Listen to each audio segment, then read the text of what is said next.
UAEയുടെ 54ാമത് ദേശീയ ദിനാഘോഷത്തോടനുബന്ധിച്ച് ദുബായ് പ്രിയദർശിനി വോളണ്ടിയറിംഗ് ടീം ലുലു എക്സ്ചേഞ്ചുമായി സഹകരിച്ച് വോളിബോൾ ടൂർണമെന്റ് സംഘടിപ്പിച്ചു.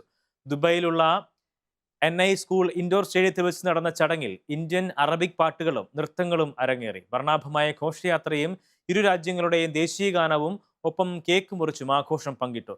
കോൺസുലേറ്റർ സുനിൽകുമാർ പരിപാടി ഉദ്ഘാടനം ചെയ്തു. രക്ഷാധികാരി രാമചന്ദ്രൻ, മുഹമ്മദ് ഉമേർ, മുഹമ്മദ് സാദിഖ് വജ്ദാനി, അൽ ഇസി മുഹമ്മദ്, റഫീഖ് മട്ടന്നൂർ എന്നിവർ ആശംസകൾ നേർന്നു. President C. മോഹൻദാസ് അധ്യക്ഷത വഹിച്ചു. ടൂർണമെന്റ് കോർഡിനേറ്റർ ബാബു പീതാംബരൻ സ്വാഗതവും പറഞ്ഞു.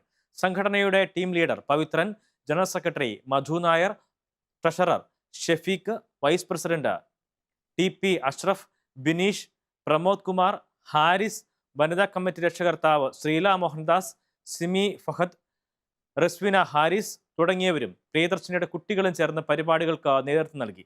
മത്സരത്തിൽ ഓഷ്യൻ എയർ ചാമ്പ്യൻഷിപ്പ് ട്രോഫി സ്വന്തമാക്കി കോൺസെപ്റ്റ് ക്രിയേഷൻസ് 2ാം സ്ഥാനക്കാരായി.